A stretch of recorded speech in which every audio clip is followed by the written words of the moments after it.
Students, good morning. आज हम study करेंगे एक न्यू टॉपिक के साथ। हम शुरुआत कर रहे हैं, दैट इज म्यूटेशन। तो सबसे पहले तो देखो, ऐसे कौन कौन से फिनोमिना है, phenomenon that leads to variation in DNA, variation in DNA. ऐसे कौन कौन से फिनोमिना है जिनकी वजह से डीएनए में वेरिएशन आती है। तो ये कौन कौन है बेटा? एक तो है रिकॉम्बिनेशन, जो कि हमने लास्ट लेक्चर में पढ़ा था। क्रॉसिंग ओवर की वजह से रिकॉम्बिनेशन होता है। और सेकंड प्रोसेस होता है म्यूटेशन। तो अब आपको समझ आ ही गया होगा कि लिंकेज एंड रिकॉम्बिनेशन के बाद हम म्यूटेशन क्यों पढ़ रहे हैं, क्योंकि ये दो वो फिनोमिना है जो डीएनए में वेरिएशन लाते हैं। अब क्वेश्चन आता है, सबसे पहले म्यूटेशन क्या होता है? तो म्यूटेशन क्या है बेटा? Sudden heritable change, sudden heritable change, अचानक से कोई ऐसा चेंज आ जाए जो हेरिट होता है, इनहेरिट होता है, पेरेंट से प्रोजेनी में जाता है। क्योंकि ये चेंज किस में आता है? जेनेटिक मटेरियल में। Sudden heritable change in genetic material of an organism is called mutation. उसको हम क्या कहते हैं बेटा? म्यूटेशन कहते हैं। ठीक है। अब म्यूटेशन से होता क्या है एक्चुअल में, चेंज क्यों आता है, वो मैं आपको बता देती हूँ।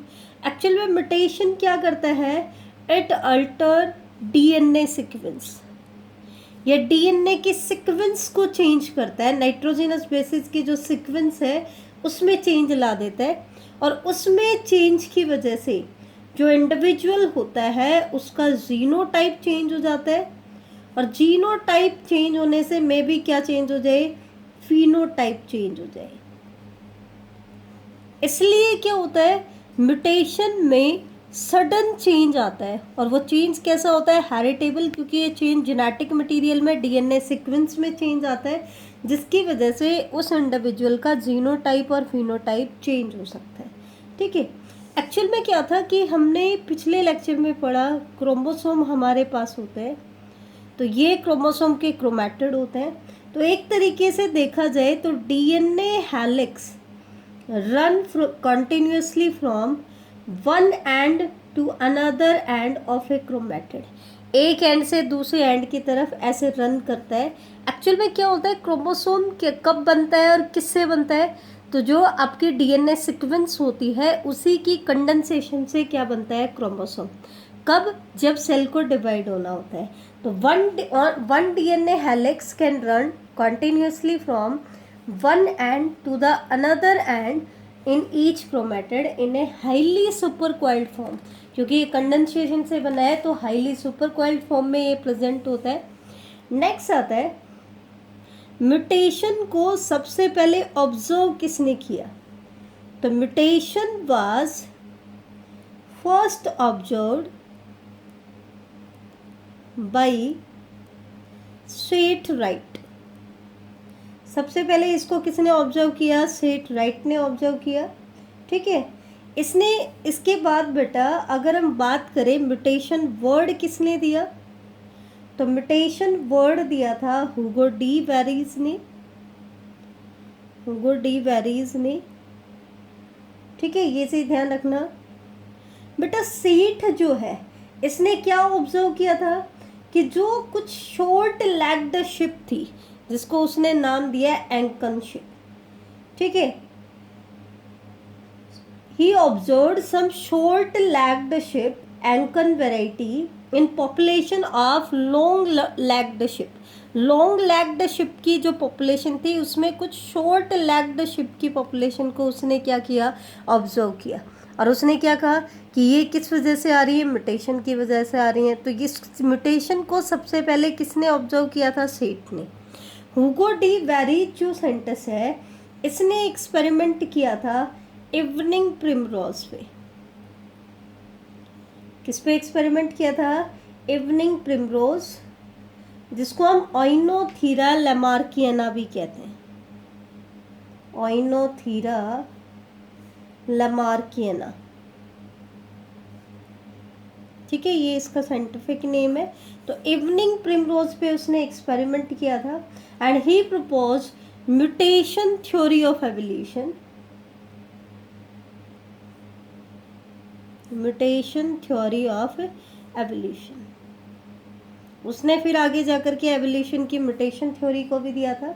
और मुल्लर वो साइंटिस्ट है जिसने डिस्कवर किया था इंड्यूस्ड म्यूटेशन को, कि म्यूटेशन को इंड्यूस कैसे किया जाए, कैसे आर्टिफिशियली उसको करा जाए। तो वो किसने बताया था, सबसे पहले किसने डिस्कवर किया था इंड्यूस्ड म्यूटेशन को? सबसे पहले डिस्कवर किया था बेटा म्यूलर साइंटिस्ट ने। अब म्यूटेशन से रिलेटेड कुछ टर्म्स हैं। पहला टर्म आता है म्यूटेंट, कि म्यूटेंट क्या होता है। आज हमारे इस टॉपिक का इंट्रोडक्टरी पार्ट है, तो ध्यान से देखना। म्यूटेंट वो ऑर्गेनिज्म है विच अंडरगॉन म्यूटेशन, जो म्यूटेशन करता है।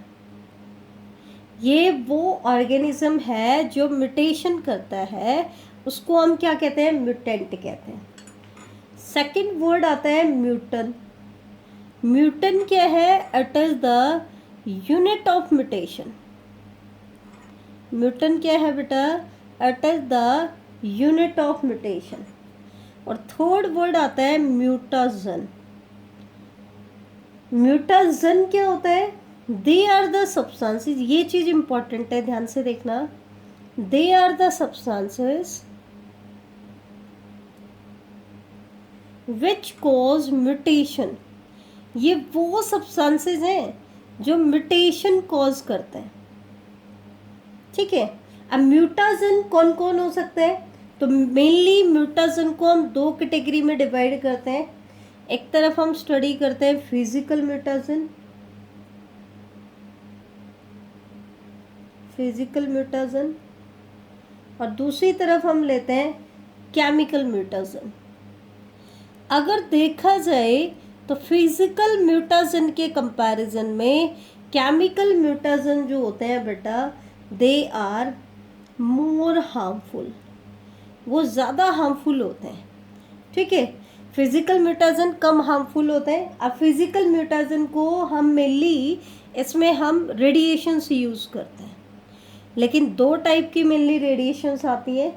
एक तो आती है आयनाइजिंग रेडिएशन और दूसरी होती है नॉन आयनाइजिंग रेडिएशन।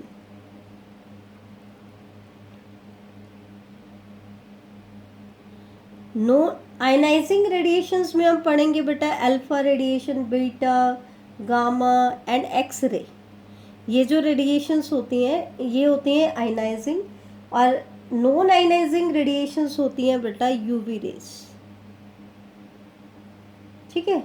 इनकी वजह से क्या हो जाता है बेटा, क्रोमोसोमल एबरेशंस, क्रोमोसोम्स में डिफेक्ट आ जाते हैं, जिसको हम कहते हैं क्रोमोसोमल एबरेशंस, ठीक है। यूवी रेज की अगर हम बात करें तो दे आर लेस पावरफुल, ठीक है, लेस पेनिट्रेशन पावर होती है, तो ये हायर ऑर्गेनिजम्स पे इतना ज़्यादा इफेक्ट नहीं डालती है। मेनली ये किसके लिए इफेक्टिव होती हैं, बैक्टीरिया के लिए, या हम कहते हैं माइक्रोब्स के केस में ज़्यादा इफेक्टिव होती है, ठीक है। केमिकल म्यूटाजन जो है ये जर्मिनल म्यूटेशन कॉज करती हैं, तो ये ज़्यादा हार्मफुल होती हैं।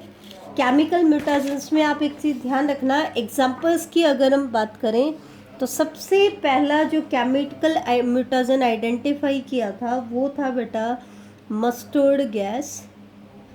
मस्टर्ड गैस जो है एट वाज फर्स्ट आइडेंटिफाइड, सबसे पहले इसी को आइडेंटिफाई किया गया था एज ए केमिकल म्यूटाजन।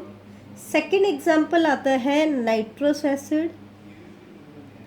इसमें आपको बहुत ज़्यादा डिटेल में जाने की ज़रूरत नहीं है, बस आप सिर्फ इतना याद रखो, दो टाइप के म्यूटाजन होते हैं, फिजिकल और केमिकल, ठीक है। थोड़ा सा इनकी एग्जांपल्स अगर आप देख लो तो तीसरी कैटेगरी आती है एल्काइलेटिंग एजेंट्स की। एल्काइलेटिंग एजेंट्स जिसमें हम मेनली पढ़ेंगे ईएमएस एंड एमएमएस।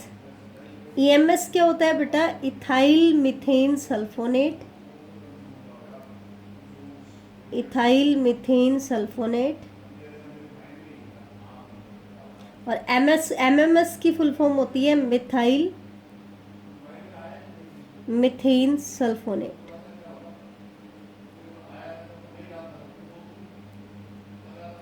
इसमें एक चीज़ ध्यान रखना, जो कम्पिटिटिव एग्जाम्स में ली जाती है कि अल्काइलेटिंग जो एजेंट्स होते हैं ना, they can cause transition and transversion. ये हम नेक्स्ट लेक्चर में पढ़ेंगे, ट्रांजिशन क्या होता है, ट्रांसवर्सन क्या होता है, ठीक है। इसमें सिंगल बेस म्यूटेशन के अंदर हम इसको स्टडी करेंगे, जबकि जो आयनाइजिंग रेडिएशंस होती हैं वो मेनली बेटा ट्रांजिशन कॉज कराती हैं, जबकि ये ट्रांजिशन और ट्रांसवर्सन दोनों कॉज करते हैं। तो ये तो थे आपके म्यूटाजन के बारे में। अब आता है टाइप ऑफ म्यूटेशन, जो मेन पार्ट आपके सिलेबस में है वो क्या है, म्यूटेशन की टाइप। तो म्यूटेशन को हम बेसिकली 3 कैटेगरी में डिवाइड करेंगे, और ये 3 कैटेगरी कौन कौन सी हैं, gene mutation,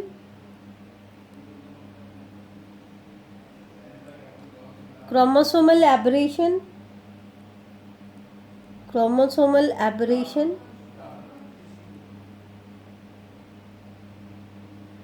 and numerical aberration.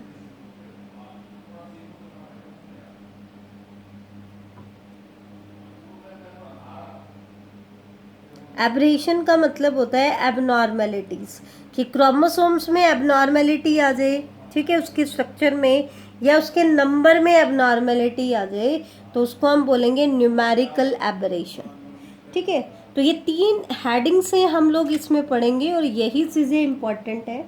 Gene mutation में आपकी एनसीईआरटी ने एग्जाम्पल दिए हैं। पॉइंट म्यूटेशन बहुत इंपॉर्टेंट है, बहुत बार बोर्ड एग्जाम्स में पूछा गया है बेटा। सेकेंड एग्जाम्पल है frame shift mutation,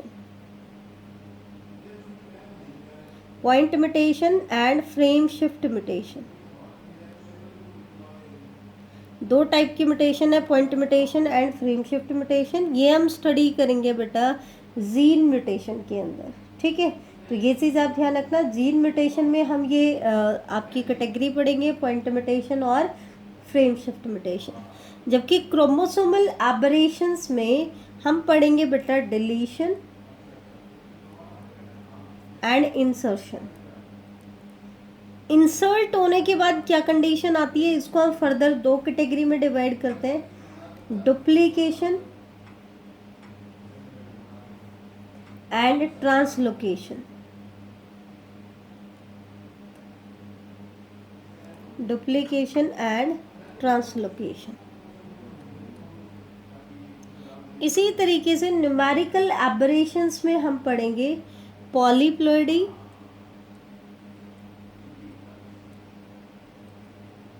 and aneuploidy. ये चीज़ आपकी मैं बहुत इम्पोर्टेंट है, दोबारा बता देती हूँ मैं एक बार। म्यूटेशंस को हमने 3 कैटेगरी में हम स्टडी करेंगे, जीन म्यूटेशन, क्रोमोसोमल एबरेशन या एबनॉर्मेलिटीज़ एंड न्यूमेरिकल एबरेशन और एबनॉर्मेलिटीज़। जीन म्यूटेशन में हम स्टडी करेंगे बेटा point mutation and frame shift mutation, दोनों ही इम्पॉर्टेंट है। पॉइंट म्यूटेशन भी इम्पॉर्टेंट है और फ्रेम शिफ्ट म्यूटेशन भी इम्पॉर्टेंट है। क्रोमोसोमल एबरेशन में हम स्टडी करेंगे डिलीशन एंड इंसर्शन। इंसर्शन को हम फर्दर 2 कैटेगरी में डिवाइड करेंगे, डुप्लीकेशन एंड ट्रांसलोकेशन।